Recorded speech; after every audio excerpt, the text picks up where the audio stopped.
don't do anything to mess up your Laylatul Qadr. Dear brothers and sisters, I'll keep it short, but I want you to remember the 5 things that I'm going to share with you, inshaAllah ta'ala, as we look out for Laylatul Qadr now. Sunday night begins the pursuit. Every single one of those nights has the potential to be the most consequential night of your life. And so for 10 nights, Allah subhanahu wa ta'ala will be looking out to His creation.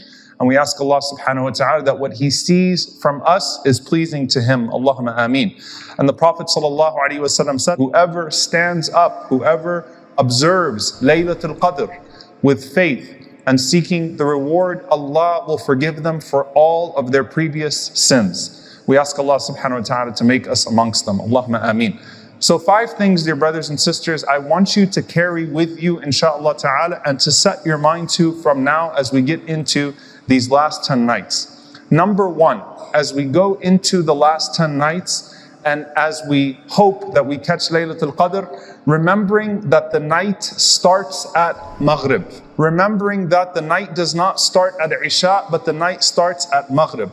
How many people at the time of their breaking of the fast will lose out their Laylatul Qadr before they pray a single rak'ah of Taraweeh, before they even make it to Salatul Isha? Why? Because over iftar, you might backbite, you might gossip, you might say something you should not be saying, you might do something that is not pleasing to Allah subhanahu wa ta'ala. And so remember to include everything from the adhan of Maghrib all the way to the adhan of Fajr as part of your Laylatul Qadr.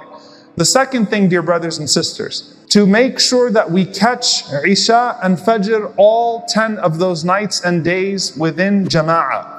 And if that Jama'ah cannot be in a masjid for those that are not able to, then that Jama'ah is formed in some other way, but to pray it in congregation. To pray 3 hours in the night, but to miss Fajr, for example, or to miss your Isha would not be more pleasing to Allah subhanahu wa ta'ala. So that's the second thing. The third thing, what the Prophet ﷺ said authentically, that whoever prays Qiyam with the Imam until he finishes, Allah will write down for him the entire night in prayer. What is the best dua in Laylatul Qadr? We all know the answer to that.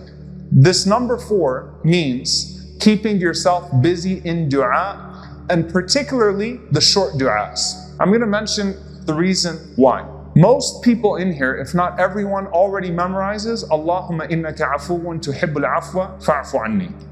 Oh Allah, you are the pardoner, you love to pardon, so pardon. Use the short, comprehensive du'as you memorize from the sunnah of the Prophet ﷺ and let them engage you throughout the entire night.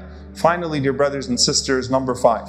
This is the most comprehensive way to understand Laylatul Qadr, and it's very important. That when the last 10 nights would come in, the Prophet ﷺ would tighten up his waist belt and he would give life to the night. What a beautiful expression.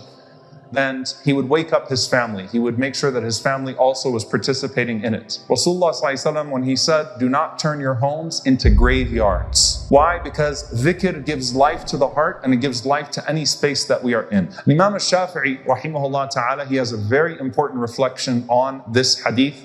He says that when you look at the companions of the Prophet ﷺ, some of them prefer to spend the night in praying. Some of them prefer to spend the night in qira'at al-Quran, in the recitation of the Quran. Some of them prefer to spend the night in dua. Some of them prefer to spend the night distributing their sadaqat. Each one of them had a regimen, and they weren't all the same. And subhanAllah, we find a connection between, particularly in that regard, dua and charity, dua and sadaqah to al-qadr, to decree. Why? Because the Prophet ﷺ said that there are 2 things that affect your divine decree. He mentioned dua, that nothing changes the divine decree except for supplication, except for dua. And he mentioned sallallahu alaihi wasallam that nothing extends the life of a person except for a sadaqah, except for charity. That would actually form an extension, change the decree and extend a person's life. Lastly, the most simple form of advice. What is the point of i'tikaf if you're still connected to everybody and everything in i'tikaf? A person could be sitting in the masjid all night long, would have their phone and still be checking groups and still be going on different apps and still talking to people. Cut it all off in the last 10 nights. Rasulullah ﷺ went in complete i'tikaf in the last 10 nights.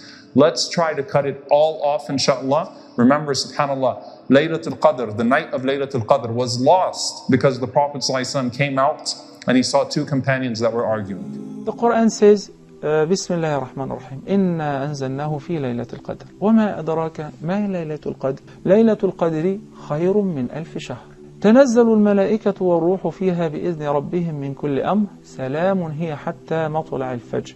We spoke before in details about why Laylatul Qadr is a very superior night. And Laylatul Qadr, its ibadah is superior to the worship of 1,000 months. More than 83 years, continuous ibadah. If you happen to stand up in prayer at night, on the night of the 27th, meaning, or the 29th, or the 23rd, so it's not necessarily the 27th.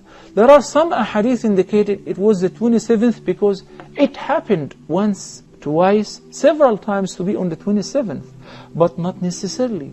As the Prophet ﷺ said, Laylatul Qadr is a night that travels. So it is not the same night on every Ramadan. It's not. And this is something that Allah subhanahu wa ta'ala have concealed in order to let His servants compete with regards to ibadah and not to sit back, rest, recline and be lazy.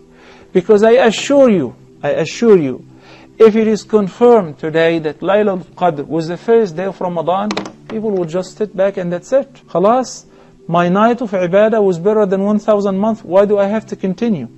So that's why Allah subhanahu wa ta'ala, Allah the Almighty concealed on what night will it be. He just said, it is one of the nights of Ramadan. The Prophet sallallahu alaihi wasallam limited the time to the last 10 nights of Ramadan. It is from sunset till Fajr. Also Surah Al-Qadr says, Salamun hiya hatta matla' al-Fajr. So once the dawn appears, it's over. The night is over. Those who did not really get to work, it's over. Because you can tell, at sunrise the sun would rise without sunbeams or rays that you can look at it with your naked eye and it would not hurt you. It would look like a moon. And that night, Allah subhanahu wa ta'ala says, تَنَزَّلُ الْمَلَائِكَةُ وَالْرُوحُ فِيهَا. On that night, Jibreel alayhi salam ar-Ruh and the rest of the angels, they descend. They come down to our earth. They enjoy the recitation of the Quran. They join us in ibadah. So I want you to imagine that a place that's full of angels. How will it be? Very pleasant weather, very nice, neither cold nor hot. It may be raining, because rain is a sign of mercy. And that's why Nabi sallallahu alaihi wasallam asks us to make dua while it's raining, where your dua is most likely to be answered and accepted. And since the angels are everywhere, I don't think you can hear the barking of a dog, because the angels do not exist in a place where dog is in.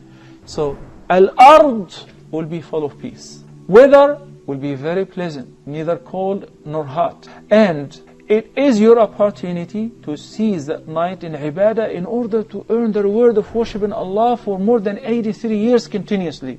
Which night is it? It is one of the last 10 nights of Ramadan. So work on them once they begin. From now, start practicing. Because Aisha radiallahu ta'ala anha narrated that whenever the last 10 nights of Ramadan would begin, the Prophet sallallahu alaihi wasallam would do the following. شَدَّ مِئْزَرَهُ, would fasten his waist belt. It's a sign that he's going to work very hard and labor. And أَحْيَا لَيْلَهُ, أَيْقَضَ أَهْلَهُ, and he would awaken his family. Everybody get up, let's pray. وَأَحْيَا لَيْلَهُ, he would make his night like the day, alive. Recitation, dua, dhikr, prayer. Aisha radiallahu ta'ala anha ardaha, when she asked the Prophet sallallahu alaihi wasallam what to say if it is Laylatul Qadr, he said, say, Allahumma innaka afuun tuhibbul afwa fa'fu anni. That is the dua to be said if it is known and confirmed it is Laylatul Qadr, yet it will be confirmed next morning. Just last thing, I know that we're running out of time. I remember when I was very young and I joined a group of people who worship on their own way. And on the 27th, they celebrated that night. There was plenty of food, sweet, and drinks and everything. So we ate our fill and we drank to the point that we could not even pray Taraweeh.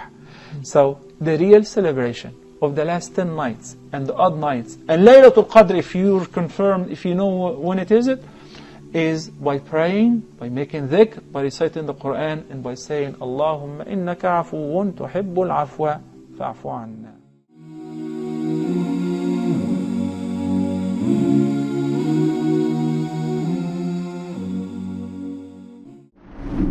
Have you ever wished that there was a Muslim version of YouTube or Netflix? Well, we have created one. The One Islam TV app has no adverts and is safe to browse for your peace of mind. Watch hundreds of high-quality produced Islamic reminders, Quran videos, stories of the prophets, hot topic, debates, and so much more. 4 to 8 new videos are uploaded daily, inshallah. You can watch or listen to videos while your device is switched off. Watch videos on demand or download videos and watch offline. One Islam TV is 100% run and owned by Muslims, which means the small amount you pay for your subscription is a sadaqah jariyah, continuous charity for you, as we use the funds raised to continue producing more beneficial videos and reminders, inshallah. The One Islam TV app is now available on Apple devices, Apple TV, Android devices, Android TV, Amazon Fire TV, and Roku, so you can watch on most devices and smart TVs. Download now for a free 7-day trial. May Allah reward you for supporting our work.